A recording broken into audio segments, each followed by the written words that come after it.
ભાવનગર શહેરના કુંભારવાડા સર્કલથી લઈને ગઢેચી વડલા તરફ જવાના માર્ગ ઉપર સરમાળિયા દાદાના મંદિર નજીક રસ્તાની વચ્ચે મોટો ભૂવો પડી ગયો હતો। જો કે ભૂવો અકસ્માત સર્જે તેવો હોવાથી સ્થાનિક લોકો દ્વારા સાવચેતી રૂપે વચ્ચે પથ્થરો અને વૃક્ષની ડાળીઓ મૂકી હતી। કુંભારવાડા સર્કલથી ગઢેચી વડલા સુધીના રોડ ઉપર સરમાળિયા દાદાના મંદિર પાસે પડેલા ભૂવાને કારણે સ્થાનિક લોકો દ્વારા પથ્થરો અને તેની વચ્ચે વૃક્ષની ડાળીઓ મૂકી દેવામાં આવી હતી, જેથી રસ્તા પર નીકળતા રાહદારીઓ તેનો ભોગ બને નહીં। સ્થાનિકોએ જણાવ્યું હતું કે મહાનગરપાલિકાની કામગીરીની પોલમપોલ ખુલ્લી થઈ છે, ત્યારે તાત્કાલિક ધોરણે ભૂવાને પગલે રિપેરિંગ કામ હાથ ધરવામાં આવે તેવી માંગ કરી હતી।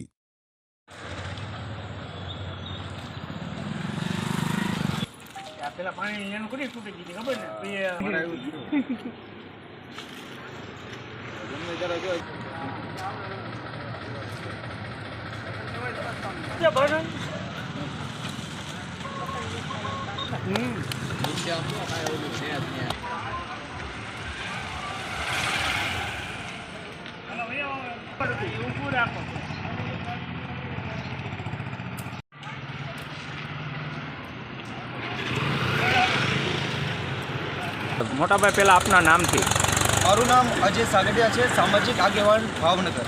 कयो विस्तार से ने शू समस्या है? आ विस्तार कुंभारवाड़ा गढेची रोड है અને ગઢેચી રોડની અંદર જે કરોડોના ખર્ચે જે રસ્તો બનાવવામાં આવ્યો છે એ રસ્તા ઉપર મોટા મોટા ભૂવા પડી ગયા છે। અમારો પ્રશ્ન એ છે કે આ સરકાર જે ગરીબોને હટાવવાની વાત કરી રહી છે કુંભારવાડા ગઢેચી નદી ઉપર, તો એની સાથે સાથે ભાવનગર મ્યુનિસિપલ કોર્પોરેશન જે પોતાના ભ્રષ્ટાચારના કારણે જે મોટા મોટા ભૂવા બની ગયા છે અને આ ભૂવાના જે રસ્તાના જે પૈસા છે પ્રજાના ટેક્સમાંથી આવ્યા છે, પ્રજાના પરસેવાના ટેક્સના પૈસા ભર્યા છે, ત્યારે આ રસ્તાઓનું નિર્માણ થયું છે અને આ રસ્તાઓની અંદર ભ્રષ્ટાચાર સામે આવ્યો છે અને ભ્રષ્ટાચારના કારણે જે મોટા મોટા ભૂવા પડી ગયા છે એ ભૂવાને તાત્કાલિક ધોરણે આ ભાવનગર મ્યુનિસિપલ કોર્પોરેશન રિપેરિંગ કરે અને આવા ભૂવા આની પહેલાં પણ ઘણી બધી જગ્યાએ પડ્યા હતા, પણ માત્ર ને માત્ર ખાડાઓ પૂરીને આ ભાવનગર મ્યુનિસિપલ કોર્પોરેશન પોતાની કામગીરી બતાવી રહી છે।